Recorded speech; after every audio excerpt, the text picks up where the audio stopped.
Masechet Shabbat Daf Kuf Lamed Zayin, on va commencer par Kuf Lamed Vav Amud Bet au milieu de la page. Rabbi Yehuda Matir. Cette phrase-là est reprise de la Mishnah. Dans la Mishnah, on avait vu une mahloket à propos de androgynos. Un enfant, un bébé, qui est bisexué. Il est androgyne. Il a les deux sexes, masculin et féminin. Alors, est-ce que on peut lui faire l'amila pendant Shabbat, le 8e jour? Tanakama disait que non. Rabbi Yehuda disait que oui, c'était permis. À ce propos, la Gemara nous cite un enseignement de Rav Shizvi au nom de Rav Chizda, qui apporte une précision. Amar Rav Shizvi, Amar Rav Chizda. Lo lakol Amar Rabbi Yehuda androgynos zacharhu. Ce n'est pas par rapport à toutes sortes de halachot que Rabbi Yehuda considère que celui qui est hermaphrodite, celui qui est androgyne, est considéré comme un zachar. C'est uniquement par rapport à la Brit Mila. Pour la Brit Mila, il nous dit qu'il faut lui faire la Mila à ce bébé qui est androgyne, mais en plus, c'est que même pendant Shabbat, on peut le lui faire, exactement comme un bébé normal. Alors nous aurions pu croire que d'après Rabbi Yehuda, pour n'importe quel halakha, où on exige un zachar, alors l'androgyne est considéré comme tel. Il a un statut de zachar. Or non, c'est faux. Rabbi Yehuda considère l'androgynos comme zachar uniquement par rapport à la Brit Mila. À tel point que même pendant Shabbat, s'il est né Shabbat, on lui fera la Mila pendant Shabbat. Mais concernant les autres halachot, pour tout le reste, lorsque la Torah nous demande que ce soit un zachar, alors l'androgyne n'est pas qualifié comme tel. Chez Imata Omer Ken, car si tu penses que l'androgyne est considéré zachar pour Rabbi Yehuda, pour toutes les halachot, alors il devrait également servir de référence pour les arachin. Chez Imata Omer Ken, ba'arachin ye'arech. Qu'est-ce que c'est que arachin? À la fin de Parashat Bechukotai, la Torah nous dit qu'il est possible de faire un neder, d'offrir au Beth Amikdash une somme d'argent qui correspond à la valeur d'un être humain. C'est-à-dire, quelqu'un qui dirait « Je voudrais offrir au Beth Amikdash la valeur d'un tel ». Il pointe du doigt quelqu'un et dit « Voilà, ce qu'il coûte, eh bien je donnerai au Beth Amikdash ». Il y a deux sortes de valeurs. Il y a valeur relative et valeur absolue, ce que j'appelle ainsi. Valeur relative, on va au marché des esclaves et on voit combien coûte une personne pareille. Un homme qui fait 2 mètres de haut, 1 mètre de large, une armoire à glace, eh bien, en tant que Eved, il vaut très cher en tant que Eved Kenarani. Mais si au contraire il est chétif et menu, eh bien, il ne coûte pas cher, parce qu'il n'est pas fort physiquement. Ça s'appelle damim. Damim, c'est la valeur de cet homme, mais qui est relative au cours du marché. Tandis que, s'il n'a pas employé le terme de damim, la valeur monétaire de cet homme, mais uniquement erech, alors erech, c'est la valeur fixée par la Torah à la fin de Parashat Bechukotai. Et là, c'est un montant invariable. C'est une question d'âge. Lorsque l'enfant a de 0 à 5 ans, il vaut 5 shkalim. De 5 à 20 ans, 20 shkalim. De 20 à 60 ans, 50 shekels. Au-delà de 60 ans, 15 shekels. C'est-à-dire que la Torah a fixé toute une grille de arachim. Ça, c'est pour les hommes. Pour les femmes, eh bien c'est différent. Il y a un autre tableau, il y a une autre grille. Alors, je peux dire par exemple, je voudrais donner au Beth Amikdash le Erech de Peloni, le Erech d'un tel ou d'une telle. Ou bien je peux dire, je voudrais offrir au Beth Amikdash mon Erech, ou le Erech de mon fils. Alors, en fonction de l'âge, le montant sera fixé. Maintenant, quel est le din si j'ai dit que je voudrais offrir au Beth Amikdash le Erech de cette personne qui est androgynos? Cette personne, elle est androgyne. Alors, quel est le din? Combien faut-il que je paye? Réponse 0. Pourquoi? Car dans la Torah, on a deux tableaux. On a les montants correspondant aux Zachar et on a les montants correspondant à Nekeva, soit mâle ou femelle, garçon ou fille. Mais androgyne, qui a les deux sexes, il est ni Zachar, ni Nekeva. Il est Safek Zachar, Safek Nekeva, en fait il est ni l'un ni l'autre.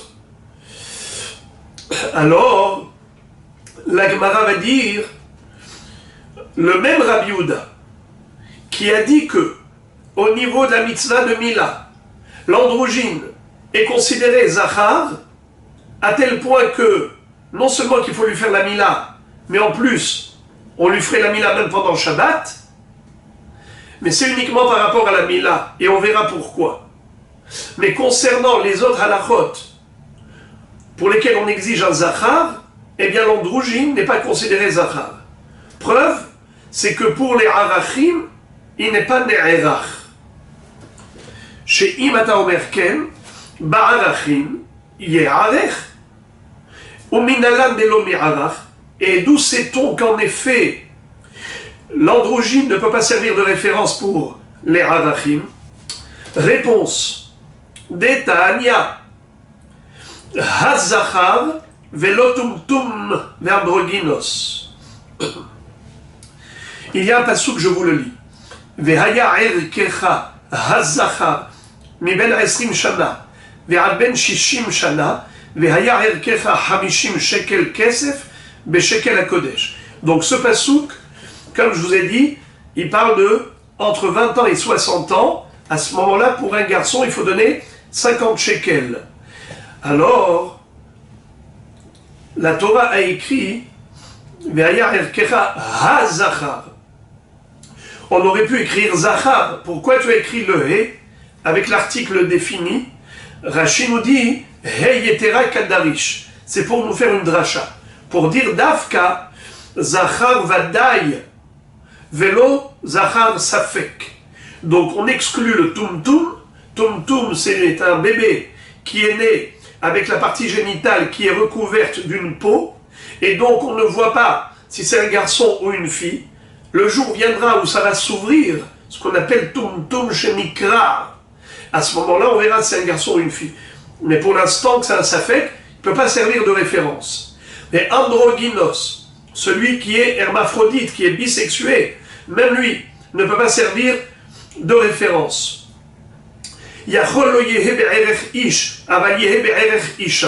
Est-ce que l'androgynos pourrait servir au moins de référence pour le RR d'une femme, c'est-à-dire si j'ai dit je donnerai au Beth Amikdash le RR de cet androgynos, alors c'est vrai que on a exclu l'androgynos du RR du Zachar, mais peut-être qu'il compte au moins pour Nekeva, et donc il faudrait que je donne 30 shekels au Beth Amikdash si cet androgyne a entre 20 ans et 60 ans. Regardez Rashi. Hazachar kadarish, vegabe nekeva darish, ve'im yetera, ve'lotumtum androgynos. C'est un passouk, je vous le lis. Ve'im nekeva hi, ve'aya erkecha sheloshim shakel.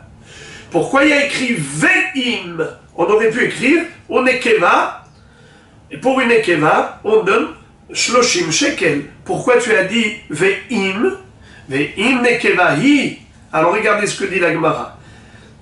Talmud lomar hazachar ve'im nekevahi zachar vadai nekeva vadait ve'lo tumtum ve'androgynos. C'est-à-dire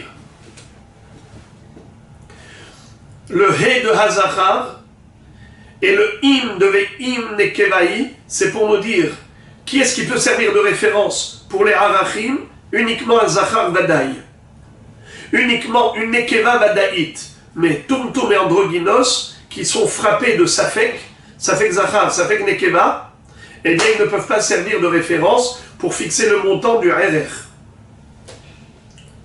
Donc on a bien compris que pour d'autres halachot, l'androgynos n'est pas considéré Zachar. Et qui nous dit que c'est Rabbi Yehuda qui parle ici? On n'a pas dit que c'est Rabbi Yehuda. Je passe au Kuf Lamed Zayin. Ustam Sifra Rabbi Yehuda. On a le Sifra, Torah Kohanim, les Psukim qui font partie des drachot, de ce qu'on appelle Torah Kohanim, Sefer Vayikra. Qui en est l'auteur du livre des drachot qui ont été compilés par rapport aux psukim du Sefer Vayikra? Eh bien, c'est Rabbi Yehuda. Regardez, premier Rashi de la page Kuf Lamed Zayin. Ve'astam sifrahu de betorat kohanim tanyala. Ou stam sifra Rabbi Yehuda.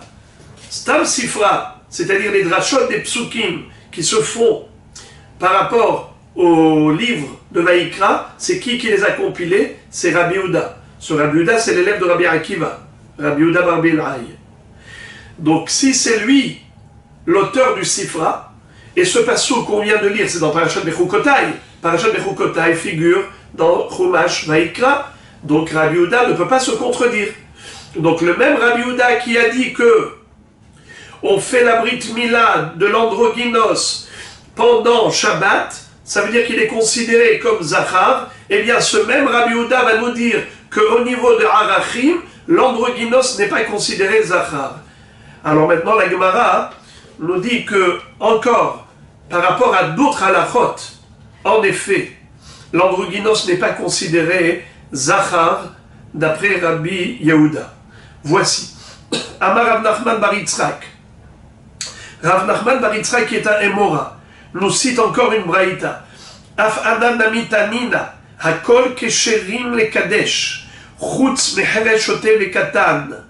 Rabbi Yehuda marchir be katan, ou possède beisha be androgynos, shma mina.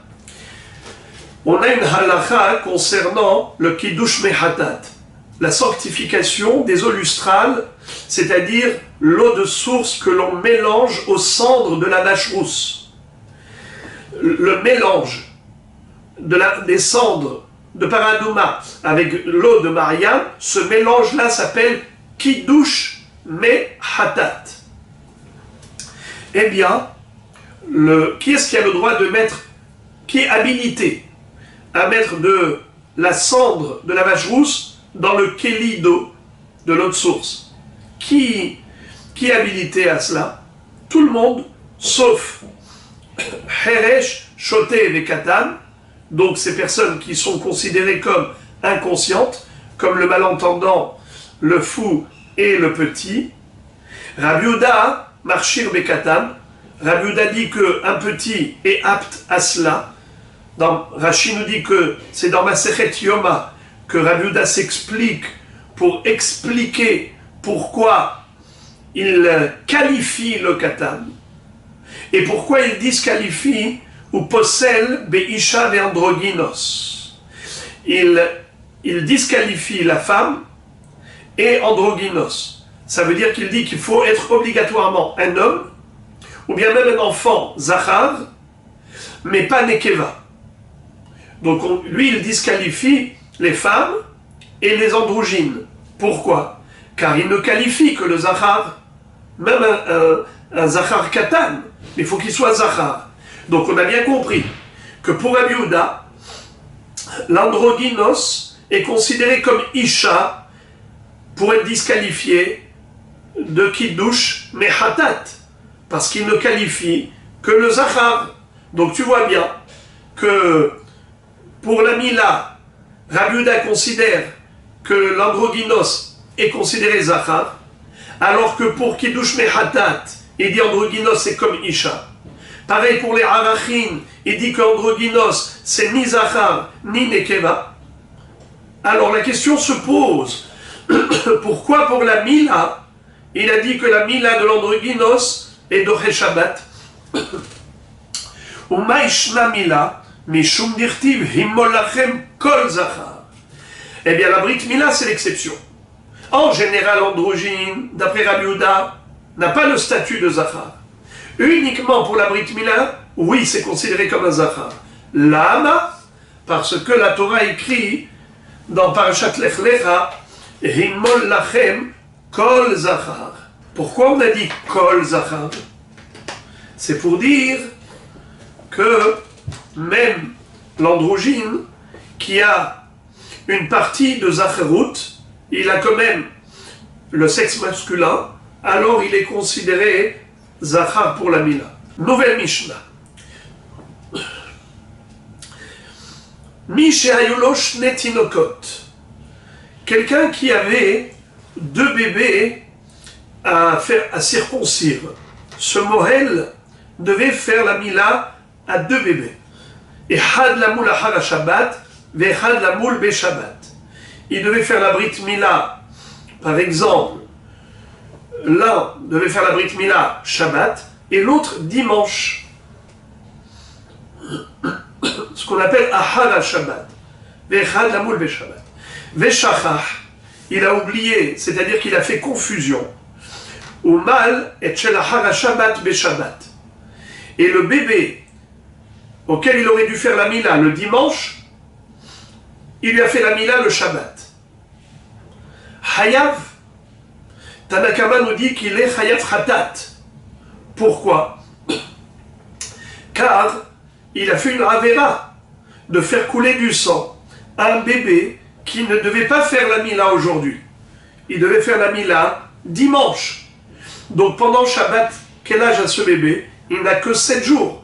Est-ce que le 7e jour, il y a une mitzvah de Mila? Certainement pas. Donc, il a fait un Chilul Shabbat pur et dur.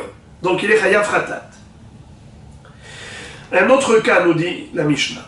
Echad lamoul be'erev Shabbat, ve'echad lamoul be'Shabbat. Ve'shachach umalet shel erev Shabbat be'Shabbat. Le deuxième cas qui est présenté, c'est l'inverse. Ce Mohel avait 2 bébés à circoncire. Le premier, il devait le circoncire vendredi. Le deuxième, il devait le circoncire Shabbat. Et qu'est-ce qui s'est passé? Il a fait une confusion. Et le bébé de vendredi, il lui a fait la Mila pendant Shabbat. Dans ce cas, il a tout de même fait une mitzvah. Certes, il ne devait pas le faire, puisque ce bébé qui est né vendredi, eh bien, il devait faire la Mila vendredi. Il lui a fait maintenant quand? Shabbat. Shabbat pour lui, c'est le 9e jour. Est-ce que le 9e jour, la Mila est valable? Oui, la Mila est valable. Seulement, il ne fallait pas faire pendant Shabbat. Maintenant, il s'est trompé et il a fait pendant Shabbat. Quel est le din? Mahloket. Rabbi Eliezer, Mechayev Hatat, ve Rabbi Yoshua, Poter. Rabbi Eliezer dit qu'il est Chayav Hatat, car il a fait Chilul Shabbat, mais Rabbi Yoshua dit qu'il est Patour. Pourquoi est-ce qu'il est Patour? Regardez ce que dit Rashi. Des Svirale, Ta'a bidvar mitzvah, Ve'asa mitzvah, Patour. Il faut compter les mots de Rashi. Ta'a bidvar mitzvah, Ve'asa mitzvah, Patour. Il y a ici 3 parties dans cette phrase. Uno, Ta'a bidvar mitzvah. Secondo, Asa mitzvah. Tierso, Patour. Ça veut dire que d'après Rabbi Yoshua, pourquoi il est Patour? Parce qu'il y a 2 facteurs réunis. Premièrement, Ta'a bidvar mitzvah. Cet homme-là, ce Mohel, pourquoi est-ce qu'il s'est trompé? Il s'est trompé parce qu'il y avait une mitzvah qu'il devait accomplir. Normalement, il avait un bébé à circoncire pendant Shabbat. Comme dans sa tête, dans son esprit, il avait un souci. Il avait, en effet, présent à l'esprit, la nécessité de faire la Mila de ce bébé pendant Shabbat. Il y en avait un qui devait circoncire pendant Shabbat. C'est ça qui l'a poussé la confusion. Et il s'est trompé, il a fait la mila à l'autre bébé pendant Shabbat. Donc, premièrement, l'origine de l'erreur, c'était le souci d'une mitzvah. Deuxièmement, asa mitzvah. Car le bébé du vendredi, qu'il a circoncis pendant Shabbat, est-ce que cette mila, maintenant, elle est valide ou invalide? Elle est valide, puisque, au lieu de faire le 8e jour, il lui a fait le 9e jour. C'est vrai que ce n'est pas parfait, mais c'est quand même une mitzvah. Ce n'est pas comme l'enfant à qui on a fait la mila le 7e jour. Quand tu as fait la mila au lieu du 8e jour, tu as fait le 7e, alors là c'est une mitzvah qui est invalidée. Mais là c'est une mitzvah qui est valide. Alors on a deux facteurs. Premièrement, il a fait une confusion à cause du souci de la mitzvah. Deuxièmement, c'est une mitzvah qui est valide, puisque au lieu de faire vendredi, il a fait Shabbat. Puisqu'on a les deux facteurs réunis, alors dans ce cas-là, il est patour. Là, Rabbi Yoshua te dit patour. Mais Rabbi Eliezer disait malgré tout chayav. Ça veut dire que Rabbi Eliezer pense que même ta'abidvar mitzvah, bien que asa mitzvah, malgré tout chayav fratat. Il a quand même profané le Shabbat. Et donc pour Rabbi Eliezer, il est chayav fratat. Maintenant, la Gemara va nous citer deux versions de cette Mishnah. On va voir ici deux Amoraïm. L'un s'appelle Rav Huna et l'autre s'appelle Rav Yehuda. Rav Huna a une version de notre Mishnah qui est la nôtre. C'est-à-dire tout ce qu'on vient d'étudier maintenant, c'est la Mishnah selon la version de Rav Huna. Mais on va voir une autre version de notre Mishnah, qui est d'ailleurs inversée, qui sera la version de Rav Yehuda, qui est un Émora. Alors lisons. Rav Huna matne. Rav Huna nous enseigne la Mishnah, selon la version Hayav. Rav Yehuda matne Patour. Rav Huna matne Hayav. Sur quoi il s'appuie Rav Huna pour nous donner notre version qui est Chayav? Lisons. Détania. Amar Rabbi Shimon ben El-Hazar. Lui, il s'appuie sur la version de la Braïta suivante, qui nous enseigne ce que dit Rabbi Shimon ben El-Hazar. Lo nechleku Rabbi Eliezer. Il ne faut pas lire Rabbi El-Hazar, il faut lire Rabbi Eliezer.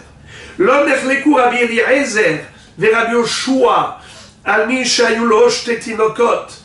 אחד למול בשבת ואחד למול אחר השבת ושכח ומלט של אחר השבת בשבת שהוא חייב. על מה נחלקו? על מי שהיו לו שתי תינוקות, אחד למול בערב שבת ואחד למול בשבת ושכח ומלט של ערב שבת בשבת שרבי אליעזר מחייב חטאת ורבי יהושע פוטר. C'est-à-dire, tout ce que je viens de lire maintenant, c'est exactement notre Mishnah. Seulement c'est dit un peu différemment. C'est dit ainsi. Rabbi Shimon ben El-Hazar, qui est un Tana, nous transmet la mahloket de Rabbi Eliezer et Rabbi Yoshua ainsi. Il nous dit, les deux sont d'accord. Même Rabbi Yoshua est d'accord avec Rabbi Eliezer pour dire que il est chayav ratat. Qui? Celui qui avait deux bébés à circoncire. L'un, il devait le circoncire Shabbat, et l'autre dimanche. Et il s'est trompé. Il a circoncis celui de dimanche pendant Shabbat. Donc il a circoncis le 7e jour au lieu du 8e jour. Dans ce cas, cet homme n'a pas fait la mitzvah de la Mila. Pourquoi il n'a pas fait la mitzvah de la Mila? Car la mitzvah de la Mila commence à partir du 8e jour. Le 7e jour, c'est une mitzvah invalide. C'est une Mila invalidée, ce n'est pas une mitzvah. D'ailleurs, d'après certains, il devra refaire une ponction plus tard pour faire couler du sang pour la fameuse goutte de sang de Hatafat d'Amberit le 8e jour. Pourquoi? Car la Mila qu'il a faite le 7e, ce n'est pas une mitzvah. De ce fait, même Rabbi Yoshua est d'accord avec Rabbi Eliezer pour dire que ce Moël est Hayav Khatat, car il a commis involontairement un Chilul Shabbat, puisqu'il a fait saigner le bébé inutilement. Bien que cette confusion était générée par un souci de mitzvah, ce qu'on appelle Tara Bitvar Mitzvah, car il avait un bébé à circoncire le Shabbat. Et ce souci qui pesait dans son esprit l'a poussé à faire cette erreur, car sinon il n'aurait pas fait cette erreur. Malgré tout, il est Chayav Khatat. Pourquoi? Car l'action qu'il a faite est une vraie profanation du Shabbat. Car il n'a fait aucune mitzvah. Il n'a pas effectué quelque chose de positif. Ce qu'il a fait, c'est n'importe quoi. Donc, en réalité, tout ce qu'on vient de lire dans la Baraïta, cité par Rav Huna, c'est exactement la version de notre Mishnah, dans la première partie de la Mishnah. Sauf que, ici, il nous rajoute encore un ingrédient très important, c'est la source. À partir de quelle référence Rabbi Eliezer et Rabbi Yoshua ont déduit chacun sa halacha? C'est-à-dire, dans le cas numéro 2. Le cas numéro 1, tout le monde est d'accord. Dans le cas où il a fait la brit mila du bébé de dimanche, il lui a fait la mila quand? Shabbat. Dans ce cas-là, tout le monde est d'accord qu'il est chayav khatat, car il n'a pas fait de mitzvah. Par contre, lorsque l'erreur est inverse, c'est le bébé du vendredi qu'il a circoncis pendant le Shabbat, c'est là où il y a mahloket. Rabbi Eliezer dit chayav khatat, et Rabbi Yoshua dit patour. Pourquoi patour? Car ici il y a deux choses. Premièrement, c'est à cause du souci de la mitzvah de l'autre bébé qui devait faire Shabbat qu'il a circoncis le deuxième. Deuxièmement, c'est que la mitzvah elle est valide, car après tout, le bébé du vendredi, si tu l'as circoncis Shabbat, la mila est valable en tant que mila, bien qu'il ne fallait pas le faire. Alors là, il n'est pas tour de korban khatat. Et d'où ils le déduisent, ushnehem l'olemaduha et la me'avodat kochavim. Et les deux se servent du même pasouk comme référence de leur halakha respective. Il y en a un qui a déduit blanc du pasouk et l'autre il a déduit noir. C'est-à-dire, nous avons dans Parashat Shelach Lecha, dans Parashat Shelach, à la fin de la paracha, on a le inyan de Avodah Zara. La Avodah Zara, quelqu'un qui l'a commise Bémézid, eh bien il est passible de skila, s'il y avait eu un avertissement. Si c'était sans avertissement, mais qu'il avait commis la Avera sciemment, il est Hayav Karet. Et si il a commis la Avera inconsciemment, parce qu'il croyait que c'était permis de faire ce qu'il faisait comme Avodah Zara, eh bien il est Hayav Khatat. Khatat de Avodah Zara sert de référence pour les autres Hataot. Pourquoi? Parce que la Torah nous parle du Korban Khatat de toutes les autres Averot qui sont passibles de Karet, Karet Bémézid, Hayav Khatat Beshogeg, ça a été juxtaposé à la Avera de Avodah Zara pour comparer la notion du Korban Khatat. Le Korban Khatat de toutes les Averot est comparable au Korban Khatat de Avodah Zara. Et alors, regardez. Rabbi Eliezer Savar, Ke'avodat Kochavim. Rabbi Eliezer nous dit, toutes les Averot, c'est comme Avodah Zara. Ma Avodat Kochavim, de la même façon que l'idolâtrie. Amara Hamana Lota Avid, Vechi Avid Mihyav, la Torah te dit, ne fais pas Avodah Zara. Et si tu as fait Avodah Zara, Tichayav Khatat, Hachanami, Loshna, là aussi, la Brit Mila du bébé du vendredi qu'il a fait pendant Shabbat, la Torah te dit, ne fais pas. Et lui, il a fait. Donc, résultat des courses, Hayav Khatat, point à la ligne. Rabbi Eliezer se réfère à la Avodah Zara stricto sensu. Ve Rabbi Yoshua, Rabbi Yoshua, pourquoi il n'est pas d'accord? Pourquoi il dit pas tour? Il te dit voilà, Hatam, là-bas, à propos de la Avodah Zara, Lav mitzvah, Hacha mitzvah. Là-bas, ce monsieur qui fait Avodah Zara n'a fait aucune mitzvah. Mais ici, il a fait une mitzvah. Ce bébé du vendredi, c'est vrai qu'il ne fallait pas le faire. Mais maintenant qu'il l'a fait, résultat des courses, il a fait une mitzvah, oui ou non? Oui. Ce bébé, au niveau Mila, c'est une Mila parfaite. Sauf qu'il a profané le Shabbat. Alors une profanation du Shabbat qui vient par le biais d'une mitzvah, tu ne peux pas dire qu'il est Chayav Khatat. Car ça ne ressemble pas à Avodah Zara. Où est-ce que nous voyons cette comparaison que fait la Torah entre tous les korban Khatat et le Khatat de Avodah Zara? Regardez s'il vous plaît Rashi. Au milieu de la page. Ela me Avodah Zara, sheukshu kol hataot shebatorah, le Khatat Avodah Zara, dirtiv Torah achat yeh lachem, beparashat shelach lecha anashim, Gabé Korban Avodah Zara. En fait, là-bas, la Torah nous dit Torah Ahat Yeh Lachem. Quand on nous dit Torah Ahat Yeh Lachem, c'est que Akadosh Baruch Hu veut inclure dans cette mitzvah toutes les mitzvot. Par exemple, ici, on parle de Hatat de Avodah Zara. Eh bien, d'où on sait que toutes les autres Hataot sont comparables au Hatat de Avodah Zara, c'est qu'à l'issue de ce passage, où on parlait du Hatat de Avodah Zara, la Torah nous dit Torah Ahat Yeh Lachem. Ce sera la même Torah pour toutes les Hataot. Donc on compare toutes les Hataot au Hatat de Avodah Zara. Mais la mahlok est entre Rabbi Eliezer et Rabbi Yoshua est de savoir comment doit-on comparer. Rabbi Eliezer, il compare de manière générale. Il dit Avodah Zara, c'est une Avera. Les autres, faire Brit Mila pendant Shabbat pour un bébé qui n'est pas son jour aujourd'hui, c'est une Avera. Eh bien, point à la ligne. Ici, tu apportes Korban Khatat, là aussi, tu apportes Korban Khatat. Rabbi Yoshua va couper le cheveu en deux. Il va dire, d'accord, c'est vrai que Avodah Zara, c'est une Avera, et donc, tu dois apporter un Korban Khatat pour n'importe quelle Avera de Karet. Je suis d'accord avec toi. Mais va un peu plus loin et regarde, observe la Mila.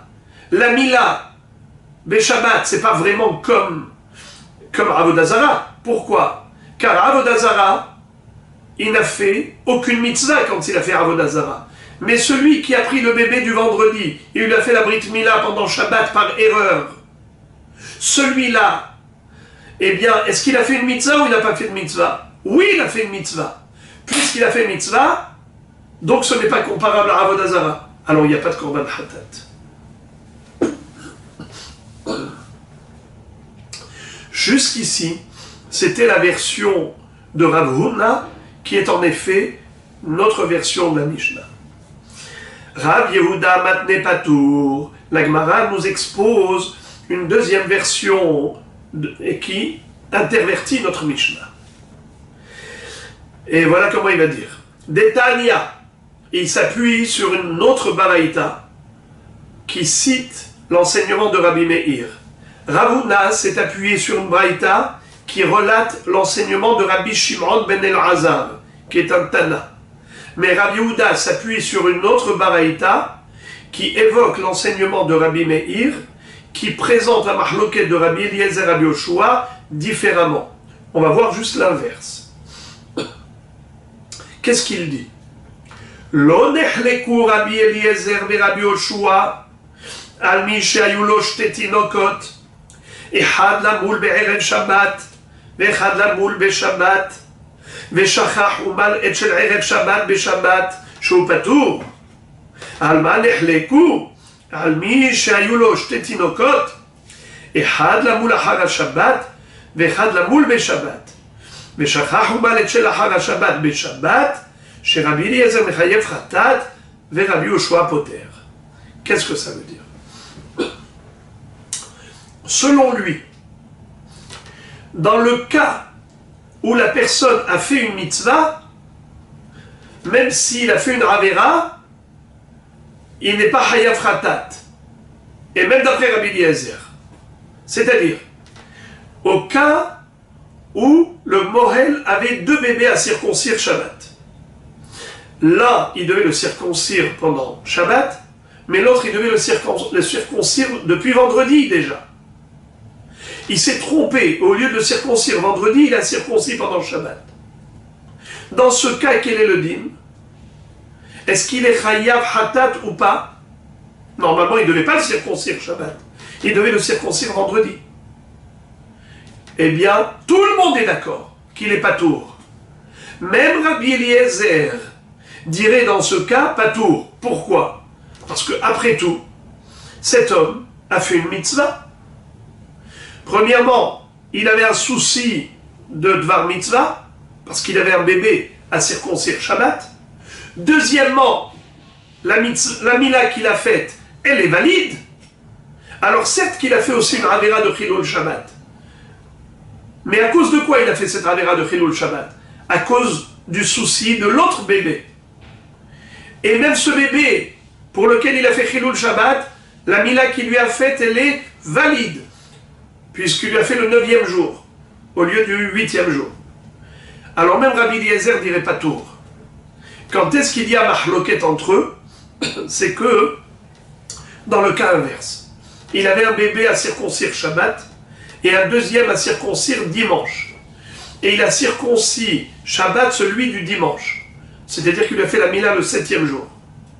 Donc, là, il y a 2 problèmes.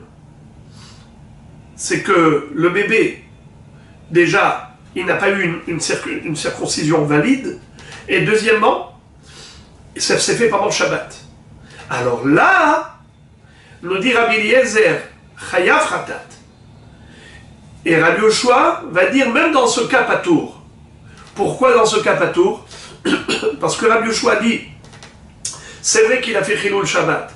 C'est vrai qu'il n'a pas fait de mitzvah, car il a circoncis le 7e jour, celui de dimanche. C'est vrai. Mais tout de même, à cause de quoi il a fait toutes ces bêtises? À cause du souci qu'il avait de devoir faire la mila à un des 2 bébés. Parce que Béhémet, il y avait un bébé qui devait circoncire ce Shabbat. Donc, Ta'a Midvar Mitzvah. C'est pour ça que Rabbi Yoshua poter. D'accord? Tout ça, c'est des raisonnements logiques. Mais sur quoi ça s'appuie? Il faut bien trouver un passouk à l'appui. En effet. Ushnehem lolemadua ela me'avodat kochavim. Et les 2 ont déduit chacun sa halacha respectivement du din de Hatat de Avodah Zara qui figure dans Parashat Shelah. Puisqu'on a déjà dit que le Korban Hatat de Avodah Zara sert de référence pour tous les Korban Hatat de la Torah. Rabbi Eliezer Savar ke Avodat Kochavim ma Avodat Kochavim Amar Hamana lo ta'avid vechi avid mihyav hachanami loshna. Rabbi Eliezer pense que toutes les avérotes qui ont été commises à l'instar de la Avodah Zara, eh bien, il faut apporter un korban hatat. Comme Avodah Zara, qu'est-ce qu'elle a dit la Torah? L'otaravid, ne fais pas Avodah Zara. Et Vechi Avid, et s'il a fait Avodah Zara, Mihyam, il est condamnable, il doit apporter korban hatat. Hachanami, là aussi pour la Mila, Loshna, la Torah te dit, ne fais pas de Brit Mila à ce bébé. Tu vas lui faire dimanche, pas aujourd'hui Shabbat. Et toi, qu'est-ce que tu as fait? Tu as fait aujourd'hui. Eh bien, tu es Chayav Khatat. Ve Rabbi Yoshua, pourquoi Rabbi Yoshua ne raisonne pas comme Rabbi Eliezer? Il te dit, c'est différent. Hatam, là-bas, à propos de Avodah Zara, l'otarid mitzvah, il n'a pas un souci de mitzvah qui l'a poussé à faire la Avodah Zara. Hacha, mais ici, par rapport à la Mila, Tarid mitzvah, il avait un souci de mitzvah, puisqu'il y avait un bébé qu'il devait circoncire pendant le Shabbat. C'est ce qui l'a poussé à la confusion. C'est pour cela qu'il a fait la Mila au 2e bébé, à cause du premier. Puisqu'il devait faire la mitzvah de la Mila à un bébé, Shabbat, C'est pour ça qu'il a fait la confusion. Et il a fait la milad du deuxième bébé, du dimanche, il lui a fait Shabbat. Étant donné que c'est à cause d'un souci de mitzvah qu'il a fait la Avera, donc ça n'a rien à voir avec Avodah Zara. Quelqu'un qui fait Avodah Zara, il ne fait pas à cause d'un souci de mitzvah. C'est pour ça qu'il est Chayav Khatat. Tandis que celui-là n'est pas Chayav Khatat. Et maintenant, la Gemara va citer une troisième baraïta qui est un enseignement de Rabbi Chia et qui en fait ne correspond à aucune des deux versions qu'on vient de nous présenter. Ni la version de Rav Huna, ni la version de Rabbi Yehuda, et je dirais même qu'il va nous dire quelque chose de choquant. Mais heureusement que la Gemara va l'expliquer. Lisons. Tane Rabbi Chia. Rabbi Chia nous enseigne une baraïta. Omer Haya Rabbi Meir. Au nom de Rabbi Meir. Lo nechleku Rabbi Eliezer ve Rabbi Yoshua al mi shayu lo shte tinokot. Echad lamul be'erev Shabbat ve'echad lamul be'Shabbat ve'shachach umalet shel erev Shabbat be'Shabbat shehu chayav. Tout le monde est d'accord, aussi bien Rabbi Yoshua comme Rabbi Eliezer, que si on avait un bébé à circoncire le vendredi, et on s'est trompé, et on l'a circoncis le Shabbat, eh bien tout le monde est d'accord qu'il est chayav. Je répète, il avait deux bébés à circoncire, l'un le Shabbat et l'autre le vendredi. Et par confusion, il a circoncis celui du vendredi pendant le Shabbat. Dans ce cas, tout le monde est d'accord qu'il est chayav khatat. Alors les amis, je vous laisse réfléchir 15 secondes. Est-ce que ça vous convient, ce qu'on vient de lire, par rapport à tout ce qu'on a étudié jusqu'à présent? Évidemment que non. Car, dans ce qu'on a appris jusqu'à présent, soit dans ce cas tout le monde disait patour, soit il y avait mahloket. Rabbi Yoshua disait patour et Rabbi Eliezer disait chayav. Mais maintenant, on nous dit le contraire. On nous dit que, dans le cas où on avait un bébé pour le Shabbat et un bébé à circoncire vendredi, et on s'est trompé, et celui du vendredi, qui était le 8e jour, on l'a circoncis le 9e jour, tu me dis tout le monde est d'accord qu'il est chayav. Ce n'est pas possible. Pourquoi ce n'est pas possible? Parce que, dans ce cas, il a fait une mitzvah. Puisqu'il a fait une mitzvah, alors il y a au moins Rabbi Yoshua qui dit patour. Ok. En tout cas, il nous le dit de manière choquante que tout le monde dit chayav. Alman echleku, quel est le cas pour lequel il y a une controverse? Almi shayulo shte tinokot. Echad lamul achar Shabbat, echad lamul beShabbat. Veshachach umalet shel achar Shabbat beShabbat. Quand est-ce qu'il y a une mahloket entre Rabbi Eliezer et Rabbi Yoshua, que Rabbi Eliezer dit chayav khatat et Rabbi Yoshua dit patour? C'est dans le cas inverse. On avait deux bébés à circoncire. Là, on devait le circoncire le dimanche et l'autre Shabbat. Et qu'est-ce qu'il a fait? Il s'est trompé. Et il a circoncis celui du dimanche, le Shabbat. C'est-à-dire le 7e jour au lieu du 8e. Dans ce cas-là, Marloquet. Chez Rabbi Eliezer, Mechayev Khatat, et Rabbi Yoshua Poter. Alors là, c'est le monde à l'envers.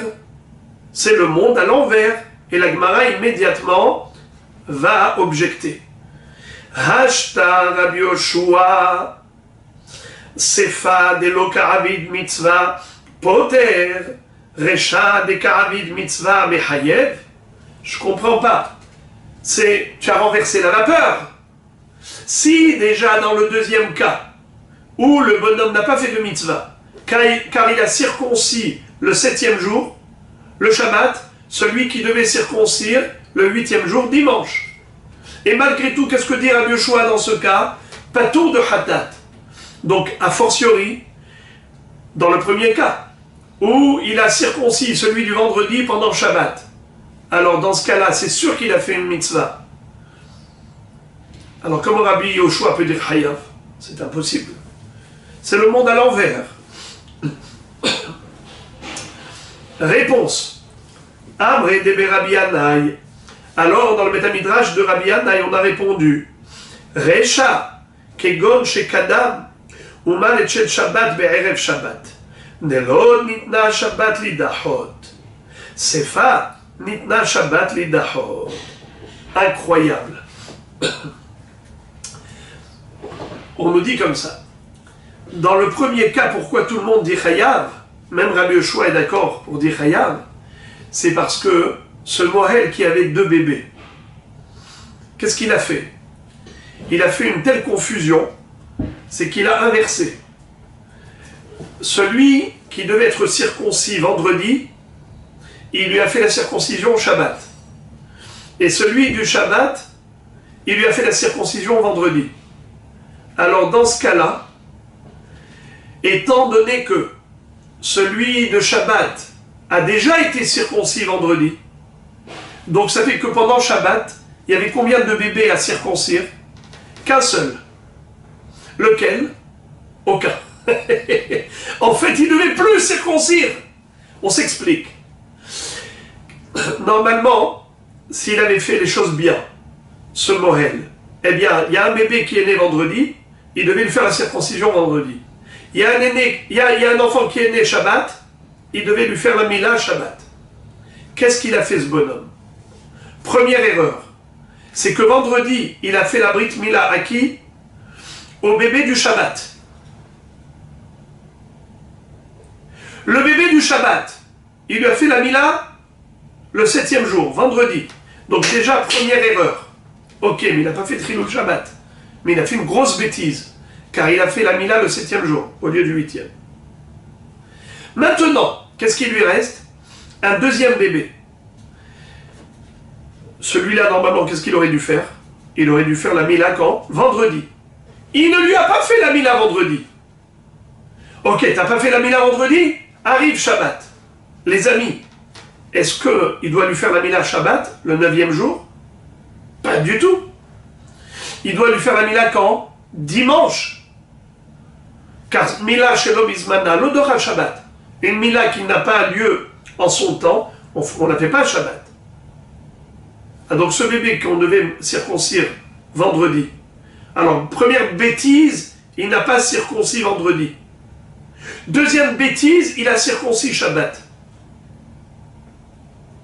Rabotaï, est-ce que cet homme-là, qui a fait la circoncision pendant Shabbat, est-ce qu'il avait un souci de mitzvah pendant Shabbat qui lui pesait sur la tête? Pas du tout. Puisqu'il n'y avait qu'un seul bébé, et ce bébé, il ne fallait pas le circoncire Shabbat, tu ne peux pas dire qu'il a fait la Avera à cause d'un souci de mitzvah qui lui pesait sur l'esprit. Puisqu'il n'y avait aucun bébé à circoncire pendant Shabbat. Puisqu'il n'y avait aucun bébé à circoncire pendant Shabbat, ne me dis pas qu'il avait un souci de mitzvah. Voilà la raison pour laquelle, dans ce cas, même Rabbi Eliezer est d'accord pour dire qu'il est chayav ratat. Ok. Amar le Ravashi le Rav Kahana Reshanami nitna Shabbat lidachot legabe tinokot de alma. Il lui a dit, mais je comprends pas. Pourquoi tu dis que il n'y a pas de souci de mitzvah quand il n'y a qu'un seul bébé à faire? Celui du vendredi, quand est arrivé Shabbat, il ne fallait pas lui faire la Mila, et il n'y avait même pas de souci de mitzvah pour dire que à cause d'un autre bébé, il a fait cette Avera. Pourquoi tu dis qu'il n'y a pas d'autres bébés? Mais il y a bien des bébés dans le monde à circoncire. Il y a bien des bébés dans le monde qui vont être circoncis pendant le Shabbat. Pourquoi on ne peut pas dire que c'est un souci de mitzvah par rapport aux autres bébés? Il lui répond, Amar le Ravashi le Rav Kahana. Pardon, excusez-moi. La réponse, les Haïgavra Miha Laïtiehiv. Cet homme-là n'est pas le Mohel de tous les bébés du monde. Ce Mohel-là, il n'avait qu'un seul bébé. C'est celui auquel il devait faire la Mila dimanche. Il lui a fait Shabbat. Alors quel souci de mitzvah? Aucun souci de mitzvah. Qu'est-ce qu'on appelle un souci de mitzvah qui l'a poussé à l'erreur? C'est quand il avait un bébé à circoncire Shabbat. Mais toi, tu n'es pas responsable de tous les bébés du monde. Toi, tu n'avais rien qu'un bébé à circoncire dimanche. Qu'est-ce que tu lui as fait Shabbat? Voilà pourquoi il est Chayav Khatan d'après tout le monde. Nouvelle Mishnah. Katan, Nimol, Lishmona, Letish'a, Vela Asara, le Hadasar, ou Lyudbet, Lopachot Velo Yoter. Un bébé pourrait avoir le Zman de sa Mila dans l'une de ces dates, soit le 8e jour depuis sa naissance, soit le 9e jour, on ne peut pas avant, soit Asara, le 10e jour, on ne peut pas avant, soit Ahad Asar, le 11e jour, soit Yudbet, le 12e jour, et on ne peut pas avant. Quels sont les cas de figure? On n'a pas moins que 8 jours, et on n'a pas plus de 12 jours. Haketsad. Quels sont les cas de figure? Primo. Kedarko Lishmona. Un bébé qui est né en semaine, normalement, eh bien, on va le circoncire le 8e jour depuis sa naissance. Nolad ben Hashmashot, Nimol les têtes. Tête, c'est 9. Un bébé qui est né, par exemple, lundi soir. Lundi soir, au coucher du soleil, un peu après le coucher du soleil. Entre le coucher du soleil et la sortie des étoiles. Ben Hashmashot, pendant cette période qui est frappée du doute. Ça fait Yom, ça fait Laïla. Comment tu appelles ce moment-là? Ce bébé est né Yom Sheni ou Yom Shelishi? Tu ne sais pas, puisque c'est Ben Hashmashot.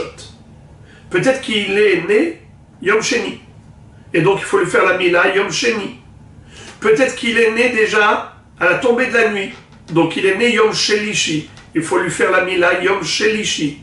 Quand tu as un Safek, qu'est-ce que tu fais? Tu fais Yom Shelishi. Pourquoi?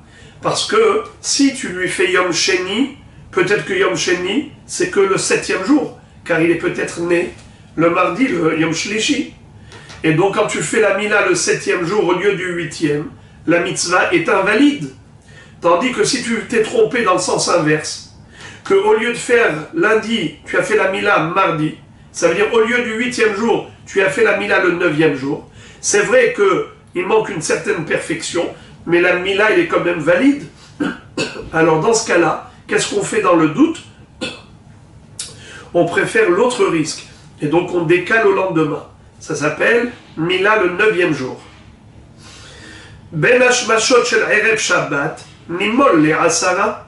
Si on a eu un bébé qui est né vendredi soir, Ben Hashmashot. Alors, on a dit peut-être qu'il est né vendredi, peut-être qu'il est né Shabbat. Qu'est-ce qu'on a dit? Normalement, on devrait lui faire la Mila le lendemain. Donc on aurait dû lui faire Shabbat. Mais on ne peut pas lui faire Shabbat. Pourquoi? Car si il est né Béhémet vendredi, alors Shabbat c'est le 9e jour. Mila qui n'est pas le 8e jour, une Mila qui n'est pas faite le 8e jour, et Nadoha Shabbat. Donc si Shabbat c'est le 9e jour, comment tu vas faire la Mila Shabbat? Assour, tu dois lui faire dimanche. Donc tu décales de 2 jours. Donc ce sera le 10e jour. Nimol le Asara. Yom Tov le Ahara Shabbat. Si en plus le dimanche c'est un Yom Tov, alors tu ne pourras pas faire la Mila chez l'Obizmana pendant Yom Tov. C'est la raison pour laquelle tu devras décaler au-delà de Yom Tov, au lundi, ce qui fera 11e jour depuis la naissance. Yom Tov le'achar Shabbat, Nimol le'achar Asa. C'est ce que dit la Mishnah. Shnei Yamim shel Rosh Hashanah, Nimol li'shnem Asar. Si on a 2 jours de Rosh Hashanah, donc Rosh Hashanah qui tombe dimanche et lundi, alors dans ce cas-là, on fera la Brit Mila mardi. C'est comme ça qu'on va arriver à 12 jours, au 12e jour. Puisqu'on va décaler au Shabbat, dimanche, lundi et mardi. On lui fera la Mila mardi. Alors qu'il est né vendredi soir, vendredi Ben Hashmashot. Donc, ni vendredi, ni Shabbat, ni dimanche, ni lundi, tu feras le mardi. Donc voilà comment une Mila peut avoir lieu le 12e jour depuis sa naissance. Entre parenthèses, comment est-ce qu'on peut dire que Rosh Hashanah tomberait dimanche, mais pourtant on a une règle, Lo Addu Rosh. Qu'est-ce que ça veut dire Lo Addu Rosh?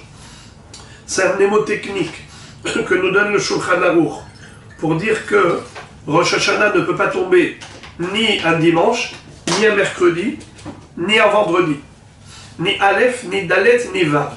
Lo Addu.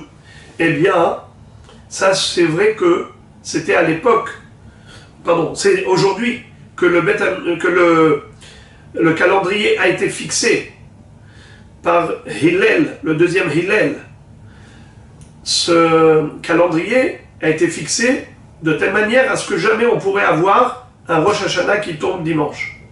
Mais à l'époque où Rosh Hashanah a été fixé par rapport au témoignage des deux témoins, ça pouvait avoir lieu même un dimanche. Jusqu'à présent, on a parlé du décalage de la Mila par rapport à un problème halachique, celui du Chilul Shabbat. On ne peut pas faire Chilul Shabbat mitzafek. Donc ni Shabbat, ni Yom Tov de Rosh Hashanah. Mais maintenant, quel est le din d'un décalage de Brit Mila lié à une maladie? Le bébé était malade, donc on ne pouvait pas lui faire la Brit Mila le 8e jour, pour ne pas le mettre en danger, Pikuach Nefesh Doré, donc on décale la Mila. Ok, une fois qu'il a guéri, est-ce qu'on fait la Brit Mila dès qu'il a guéri, le lendemain? Non, il faut attendre 7 jours de convalescence. Katan ha'chole, en mohalin oto, ad sheyavri. Gemara, Amar Shmuel, halatzato hama, notnim lo kol shiv'a lehavroto. Shmuel nous donne une précision. La Mishnah nous a dit jusqu'à ce qu'il soit en bonne santé. Shmuel, qui était médecin, nous disait que même si la fièvre a baissé, halatzato hama, la fièvre l'a lâché, il n'est plus fiévreux, malgré tout, il est encore faible. Et donc tu dois attendre 7 jours de convalescence jusqu'à ce qu'il soit bari. Ibariyalehu. La Gemara s'interroge. Elle se pose un problème. Min barinan me'et le'et. Est-ce que Shmuel, quand il a dit 7 jours, c'est 7 jours pleins, c'est-à-dire 7 fois 24 heures, depuis l'heure où la fièvre a baissé, ou bien c'est pas médiouk, me'et le'et. C'est 7 jours. Par exemple, il a guéri à midi, on va dire lundi à midi, eh bien tu lui feras la Brit Mila dimanche à midi, n'est-ce pas? Puisque de lundi à dimanche, ça fait 7 jours. Eh bien tu as 7 jours. Pardon, excusez-moi.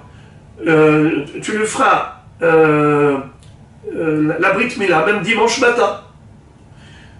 Imaginons, même s'il a guéri dimanche après-midi, tu peux lui faire la Brit Mila, excusez-moi, il a guéri lundi après-midi, tu peux lui faire la Brit Mila dimanche matin. Pourtant, tu n'as pas 7 fois 24 heures, mais tu as 7 jours. Lundi, mardi, mercredi, jeudi, vendredi, samedi, dimanche, tu as 7 jours. Mais tu n'as pas 7 fois 24 heures. Pour avoir 7 fois 24 heures, il faut le faire bidiouk à l'heure. À quelle heure il avait guéri? À midi? Eh bien, tu devras attendre dimanche midi. Tu ne pourras pas le faire dimanche matin. C'est la question. Est-ce qu'il faut se référer aux heures ou bien juste aux jours? Réponse. Tashma detane Luda. Il y avait un hakam qui s'appelait Luda. Lui nous a enseigné une baraïta. Qu'est-ce qu'elle dit cette baraïta? Yom havra atto keyom hivaldo. Le jour de la convalescence, le jour où il a récupéré sa santé, où il a guéri, c'est comme le jour de sa naissance. Le jour de sa convalescence est comme le jour de sa naissance. Quel rapport? Maïlav, Mayom Ivaldo, Lomarinan Meret Leret, Afiom Havraato, Lomarinan Meret Leret. C'est-à-dire, comment est-ce que tu comptes les jours par rapport à la Brit Mila? Tu comptes pas les heures. Par exemple, un enfant qui est né dimanche après-midi, tu vas lui faire la Brit Mila quand? Dimanche matin. Pourquoi tu ne fais pas dimanche après-midi Meret Leret? Parce que la Torah n'a pas exigé Meret Leret. Tu comptes le jour de la naissance, mais tu ne comptes pas les heures.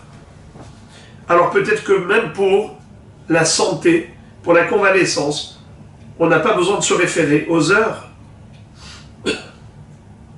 La Gemara réfute en disant ce n'est pas une preuve.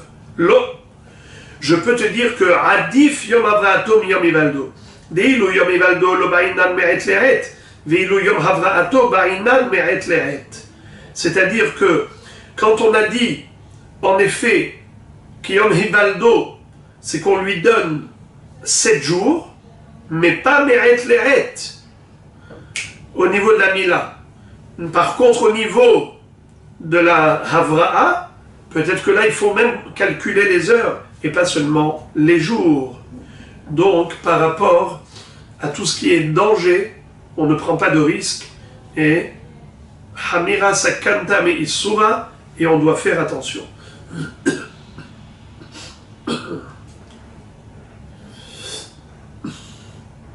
Très bien. Nouvelle Mishnah.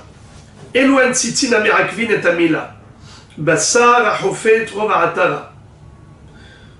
On avait vu que si jamais il reste des peaux sur la Atara, sur la couronne c'est-à-dire la partie de la verge qui va en diagonale, en chipoua, eh bien, s'il y a des peaux qui recouvrent la majorité de la Atara, ces peaux s'appellent Tzitzin Amerakvin et Amila, des résidus de peau qui empêchent la mitzvah.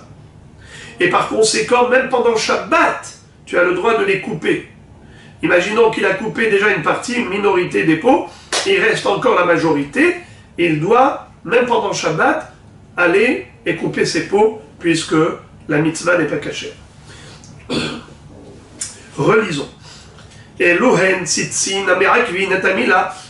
Voici le résidu de peau qui empêche la mila, qui empêche la mitzvah. Bassar Hofet Rov Atara, de la chair qui recouvre la majorité de la couronne. Ve'eno Ochel Bitrouma. Et imaginons que c'est un Kohen qui n'a pas fait la mila, n'a pas le droit de manger la terouma. Par exemple, un Kohen qui est Harel, qui est incirconcis, parce que ses frères sont morts par hémophilie, par hémorragie. On leur a fait la mila, premier frère, deuxième frère, ils sont morts malheureusement à cause d'une hémorragie. Donc c'est une famille d'hémophiles. On ne prend pas de risque. Eh bien, cet enfant, le troisième, on ne lui fera pas la mila du tout. Pikuach nefesh.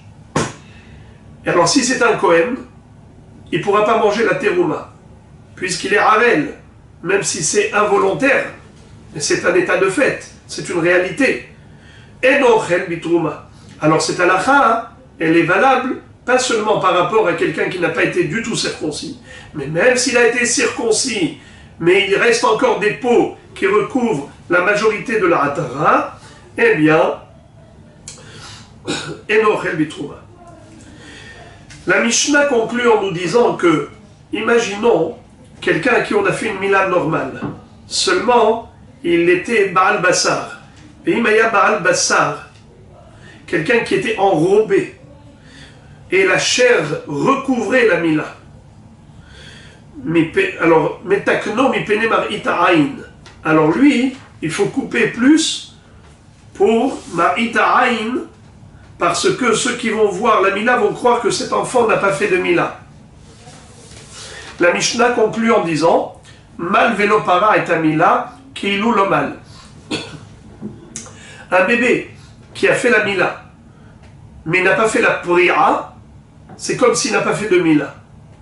Il y a deux peaux qui recouvre la hatara.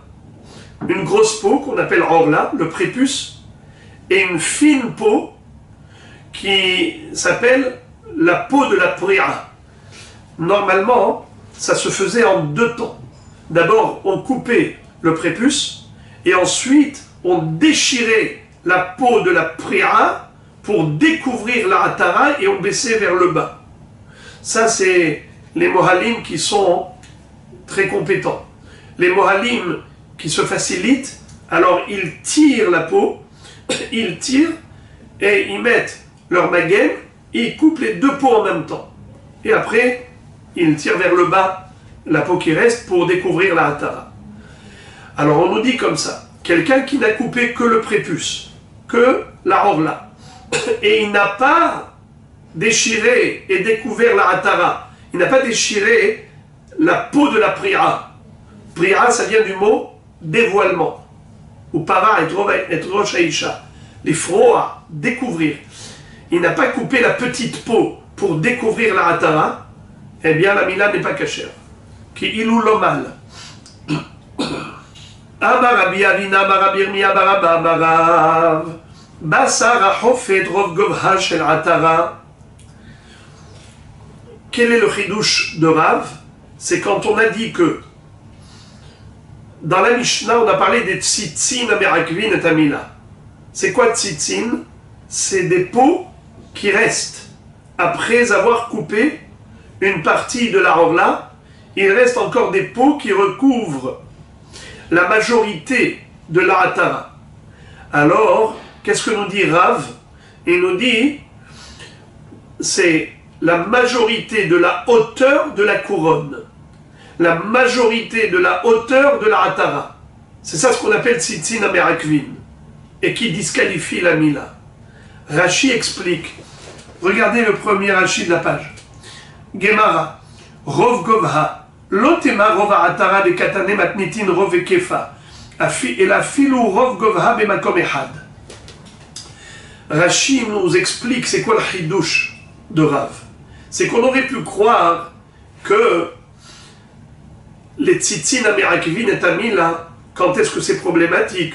Que si ça recouvrait la hatara, mais dans la majorité du contour, dans la majorité de la circonférence. Là, ça s'appelle merakel et tamila.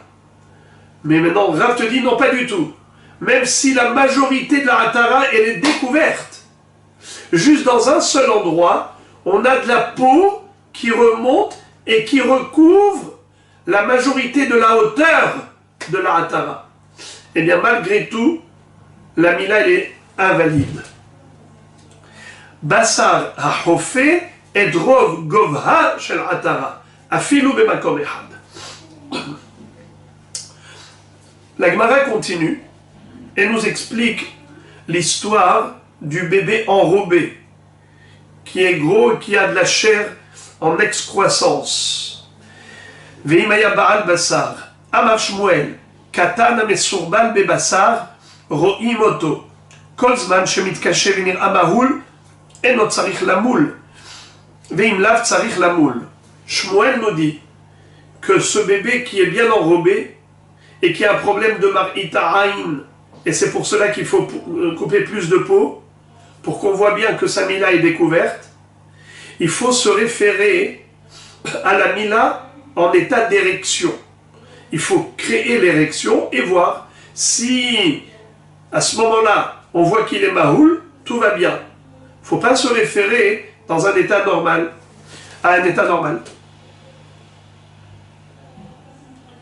Bematnita ta'ana, Rajba Gomer, Katana mesurban bebasar, roim oto.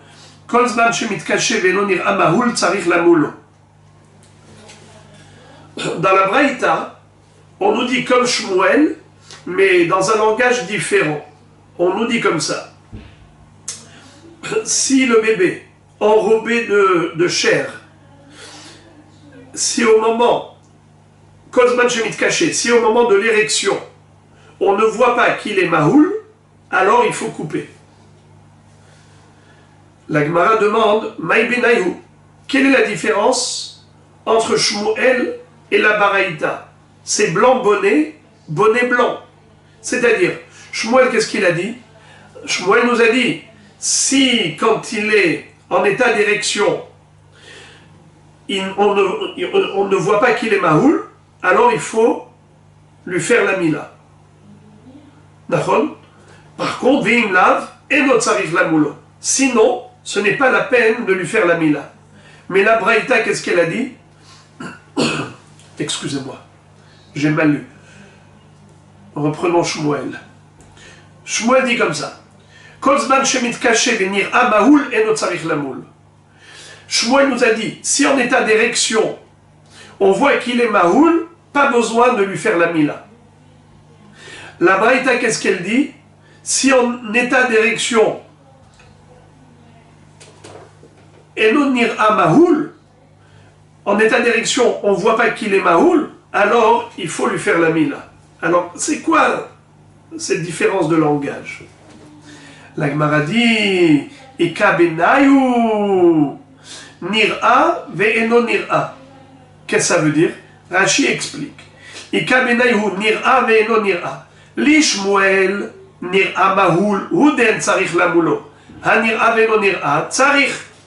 D'après Shmuel, lui, il a employé un langage positif pour dire que quand est-ce que cet enfant, on n'a pas besoin de tailler, c'est uniquement si, quand il est en état d'érection, tu vois clairement qu'il est mahoul. Mais si tu ne vois pas clairement, tu as un safek, mahoul, vélo mahoul. Alors dans ce cas-là, il faut tailler. Shmuel et Mahmir. Tandis que la Braïta, qu'est-ce qu'elle nous dit? Les matnita, enonira ou des tsarir. Hanira venonira et tsarir.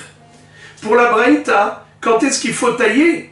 C'est seulement si en état d'érection, tu ne vois rien, tu ne vois pas qu'il est mahoul. Mais si tu as un safek, ça veut dire en état d'érection, tu vois, tu te dis, attends, il est mahoul ou pas mahoul? Nira venonira. Alors dans ce cas-là, tu n'as pas besoin de tailler. Quand est-ce que tu as besoin de tailler? C'est seulement si en état d'érection tu ne vois rien, tu crois que vraiment il est Harel. Là tu as besoin de tailler d'après la Braïta. Mais si Nira ve'eno nira, alors dans ce cas-là, puisqu'il est à peu près Mahoul, laisse-le tranquille. Mais d'après Shmuel, à peu près ça ne suffit pas. Il faut qu'en état d'érection, ce soit clair que tu vois qu'il est Mahoul. Donc Shmuel est plus Mahmir que la Braïta.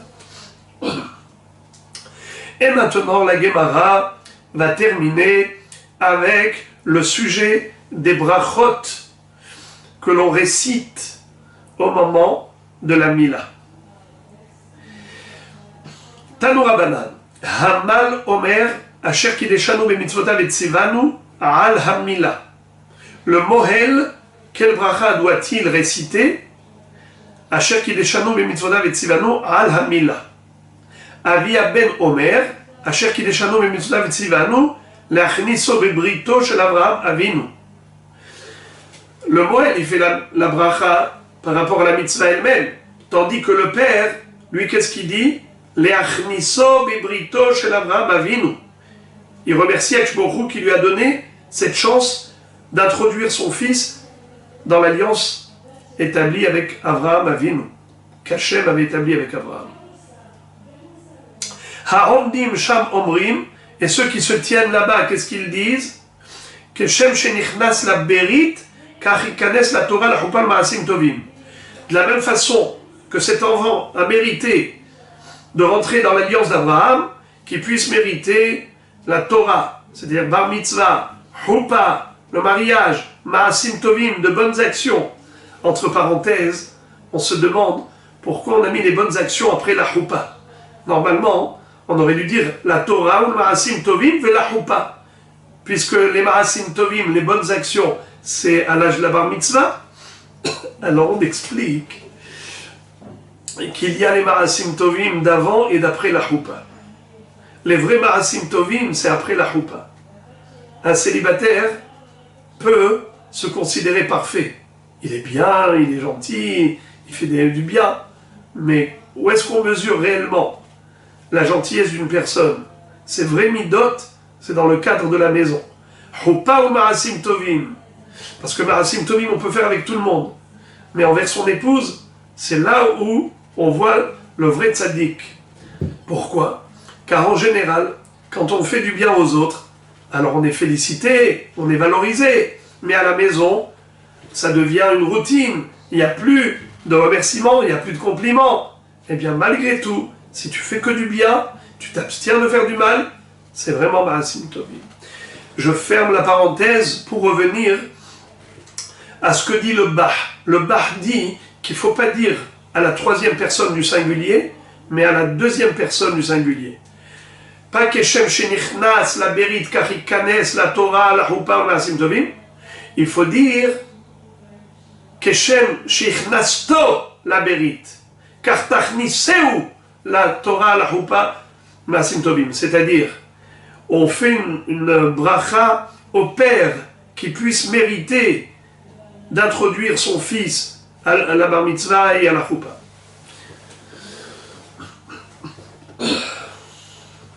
Ve'am mevarech omer, et ensuite celui qui prend le verre et qui va faire la bracha sur le kos, mevarech omer, asher kidesh yedid mi beten, chok bish'er osam, ve'tze'etza'av hata be'od berit kodesh. Akadosh Baruch Hu a sanctifié le bien-aimé déjà dans le ventre. On verra après l'explication de tout cela. Asher Kidesh Yedid Mi Beten. Alors on va prendre d'abord Rashi, comme ça on fait au fur et à mesure.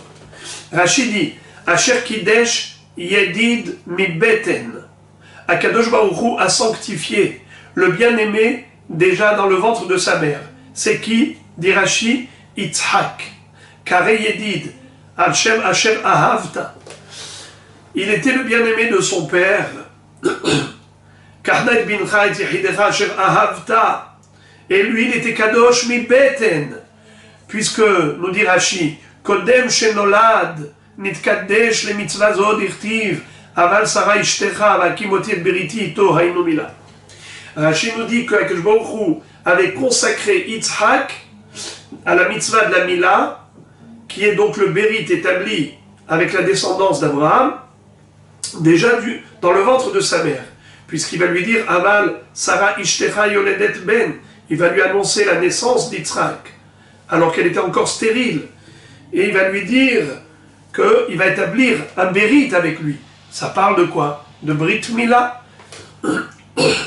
Donc Asher Kidesh Yedid Mi Beten, Akadosh Baruch Hu a sanctifié, consacré Yitzhak dans le ventre de sa mère, et il a déjà réservé pour établir avec lui l'alliance de la Brit Mila. Et il s'appelle le bien-aimé de son père. Ensuite, Chok Bish Erosam. C'est quoi Chok Bish Erosam?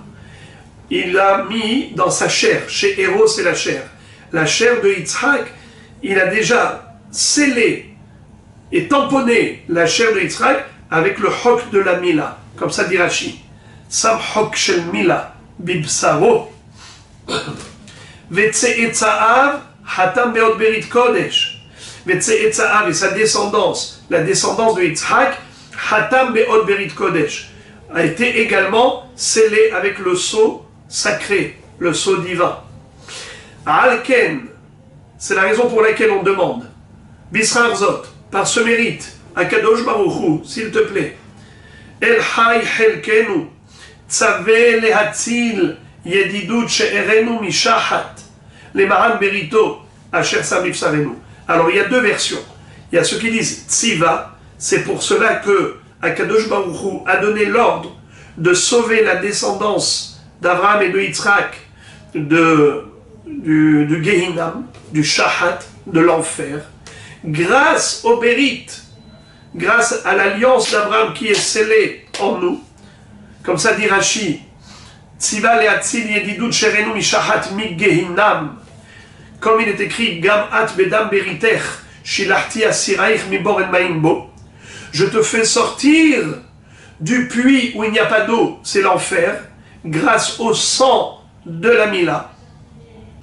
Donc ça c'est une version en disant Tziva, Tziva dans le sens que Akadosh Baruch Hu, par le mérite de cette Brit Mila, eh bien, Hachem nous sauve du Gehinam. Kol Israël Yishlem Chelek Le'olam Haba. Mais à ceux qui disent ça sous forme de demande, savez, Hachem donne l'ordre de sauver la descendance de Yitzhak, Mishachat du Gehinam. Baruch Ata Hachem Koret HaBerit. Toi, Hachem, tu es source de bénédiction, tu as tranché l'alliance avec Abraham. Tosfot nous disent que Yedid mi beten, c'est pas comme a dit Rashi Yitzhak. Yedid mi beten omer abenotam sheu Avraham, shenikra Yedid, shenema meli yididi bebeti.